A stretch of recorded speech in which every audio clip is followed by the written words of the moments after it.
you could have pulled Remy back from anybody. Oh yes, I could have. Could you tell the people how, if you wanted to, you was on some bullshit, some spiteful, vindictive shit, Remy Ma would be your artist right now if you wanted.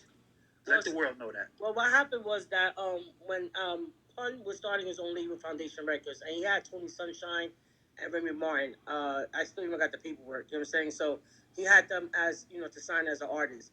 And then after Pun passed away, um, Joe was in their ear. That's what I was told. That Joe was in the ear saying that I wasn't gonna. That Pun was jerking them, and I didn't know how to do anything, and this and that, blah blah blah, whatever. So at the end of the day, I said I'm not trying to keep any artists that don't want to be kept. So I signed them off to Joe for $75,000, both of them.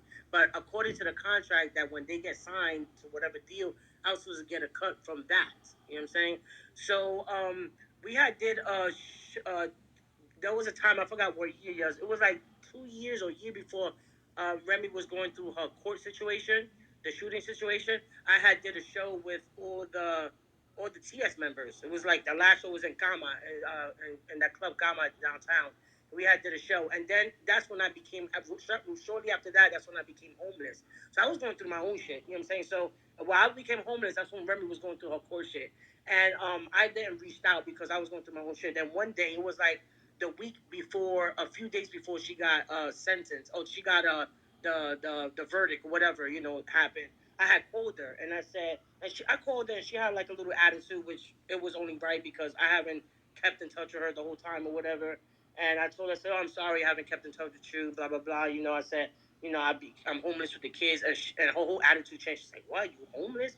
I'm like, yeah, I'm homeless with the kids. And she was like, what? Why do you? She was upset, that I was homeless.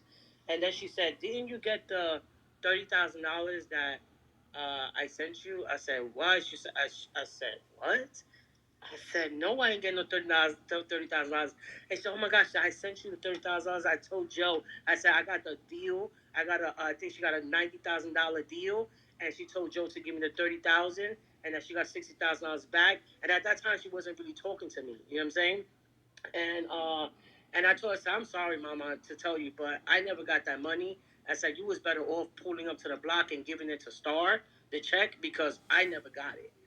So they breached their contract. I never got what was due to me. So if I wanted to be an asshole, I could have went to court and fought that, and she would have still been my artist. But I wasn't even trying to do that. And then Tony Sunshine called at one point saying, crying about all the deals that he had acquired, and that he's sorry because he was supposed to give us something, but he just been really fucked up in the game and all the deals. There was so many deals that he acquired, and then the deals, I guess they ran the budget, and then he didn't have no deal anymore, no money, and then he'll get another deal. I don't know, it was a whole mess with him, but yeah, but that was the situation.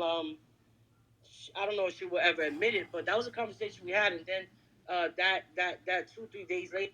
You hear that? She's supposed to get 30 more thousand when Remy Ma got signed, and Fat Joe took that. Fat Joe, you a fat greedy mother. Here we go. You know what I'm saying? That's when she went to court, and that's when she was found guilty. Also, I don't mean to hog the stage.